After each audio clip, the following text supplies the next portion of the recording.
Conversaremos ahora con el doctor Carlos Caro, un destacado abogado penalista, presidente de la Asociación Peruana de Compliance. Se viene justamente la quinta edición del World Compliance Association, que es un espacio para analizar y proponer soluciones en la lucha contra la corrupción. ¿Cómo está, doctor Caro? Un gusto de saludarlo.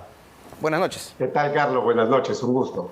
Bueno, queríamos enfocar mucho más este tema de la edición del World Compliance Association. ¿Cuáles son los temas específicos que incluye la agenda y que van a ser analizados justamente en el marco de la lucha contra la corrupción? Sí, Carlos, muchísimas gracias. Este evento está organizado por la World Compliance Association y la Cámara de Comercio de Lima y se va a realizar ahora en el mes de octubre del 19 al 21. Y el tema central tiene que ver con lo que es la lucha anticorrupción, ¿no? Muchas veces se espera a que la corrupción ocurra, se produzca y no se piensa en los mecanismos de prevención para evitar que la corrupción subsista o se dé en el ámbito privado y en el ámbito público. Entonces tenemos temas acá como el tema de la integridad y la lucha anticorrupción, los retos del compliance, la corrupción en el sector público y en el sector privado. Y también tenemos cosas nuevas como puede ser, por ejemplo, los temas de lavado de activos frente a lo que son las nuevas tecnologías, ¿no? Ahora que se habla del tema de los criptoactivos, por ejemplo, o ahora que se habla, digamos, del uso de la inteligencia artificial, todos estos son mecanismos que a la delincuencia le favorecen y le permiten, digamos, consumar estos delitos que tanto trabajo cuesta no solamente detectar, sino sobre todo perseguir. Exactamente. Ahora, hay una serie de propuestas que quería comentarle, doctor Caro, pedirle su opinión, por supuesto. Una de ellas, por ejemplo, la del Premier Guido Bellido. Él ha manifestado que se evalúa la creación de un viceministerio anticorrupción para combatir con seriedad este problema. No sé si esta es la vía o el remedio, si me permite el término, correcto para establecer una estrategia eficaz de lucha contra la corrupción, crear un viceministerio. Desde mi punto de vista no es necesario, porque ya tenemos un organismo que trata de articular los esfuerzos de todos los sectores, y esa es la Secretaría de Integridad, lo que antes era la Comisión de Alto Nivel Anticorrupción, y está instalada precisamente en la presidencia del Consejo de Ministros.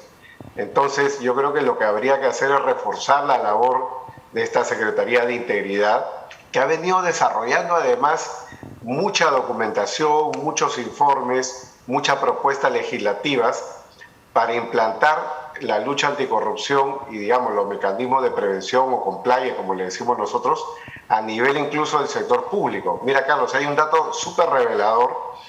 Hace pocos días se publicó el informe del sistema ISO internacional y este revela que el Perú es el segundo país con mayores casos de implementación de la ISO anticorrupción 37001, después de Italia. ¿Ya? Italia tiene el primer lugar y Perú el segundo lugar. Eso quiere decir que las entidades públicas y privadas en Perú están súper interesadas en crear protocolos o mecanismos para prevenir la corrupción. Por ejemplo, ya no va a ser posible que una empresa gire cheques o haga pagos a proveedores desconocidos, empresas offshore, porque siempre la corrupción sigue esos caminos financieros poco oscuros o poco transparentes. Ahora, ¿por qué estas estrategias, o cómo podríamos, mejor reformulo la pregunta, cómo podríamos llevar al terreno estas estrategias para reducir los niveles de corrupción en el país? Sí, mira, allí yo creo que es necesario un trabajo, una alianza entre el sector público y privado. Ajá. Y ese es uno de los puntos que se va a tratar en el quinto Congreso Anticorrupción que se está organizando. Porque por un lado está el agente que corrompe, que suele ser el privado, y por otro lado está el agente que es corrompido, que suele ser el funcionario público. Y de por medio, todos los interesados, lobistas, intermediarios, todos los que comen en el camino sacan su tajada. ¿Qué es lo que establecen los protocolos? Los protocolos lo que plantean es que las empresas y los organismos públicos, incluyendo el Poder Judicial, que ya tiene una ISO anticorrupción, la Corte Suprema, o los ministerios, al momento de hacer negocios, al momento de cerrar contratos, por ejemplo, tomen medidas que vayan más allá de las reglas que impone la Contraloría. Por poner un ejemplo, ¿no? Es dable que a un funcionario público tenga reuniones privadas o particulares con personas que puedan tener un determinado interés en el sector. Esto que antes se daba y que todos veíamos, el tema de los hermanitos, abogados reuniéndose con jueces o reuniéndose con fiscales o estando en celebraciones, llevemos esto al ámbito de la contratación pública, ¿no? Hay un lobby, digamos acá, el caso del Club de la Construcción nos revela, que ha podido llevar a la comisión de una serie de delitos. En la medida que todo esto se protocolice y existe un compromiso, capacitación a los funcionarios, entonces eso va generando precedentes, va generando un camino para poder evitar la corrupción más allá del tema de las normas o de la regulación.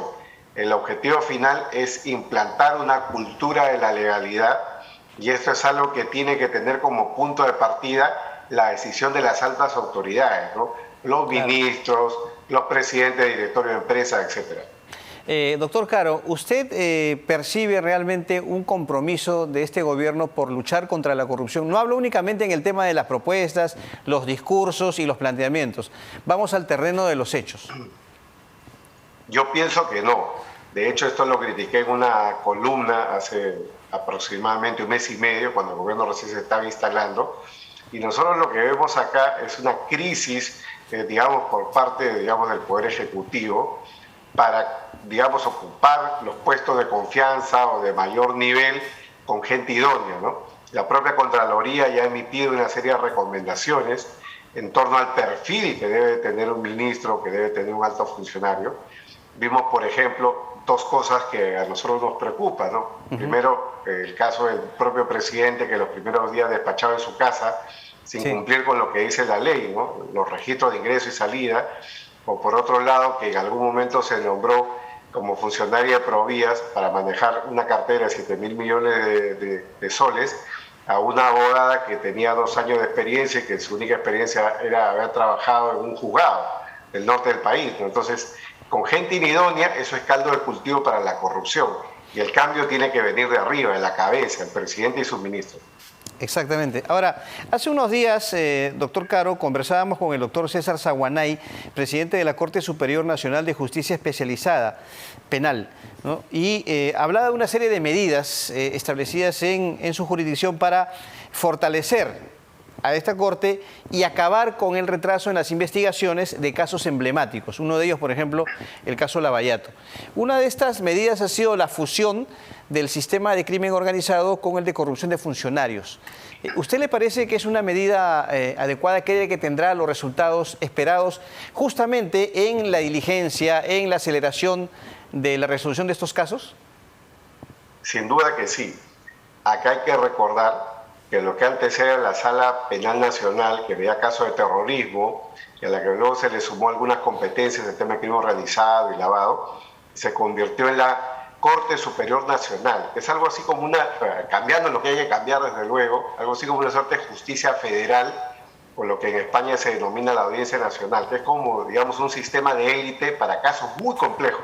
Ajá. Entonces, casos donde hay múltiples imputados, donde pueden haber organizaciones criminales de por medio, estos jueces tienen mucha más experiencia, tienen una línea de trabajo, tienen más personal, tienen más recursos que pueda tener de repente un juez de la región de Junín o de Cajamarca, y en consecuencia estos casos pueden seguir una sola ruta, un camino y con más celeridad. Entonces a mí me parece un acierto que se junten estos sistemas en uno solo, en una corte que sea fuerte para los casos más graves que se puedan ver en el país, como el caso de Lavallato. Muy bien. Bueno, doctor Caro, esta reunión importante, ¿no?, en la 5ª edición del World Compliance Association, ¿exactamente cuándo se va a realizar? Esta edición se va a realizar este año exactamente del 18 al 21 de octubre.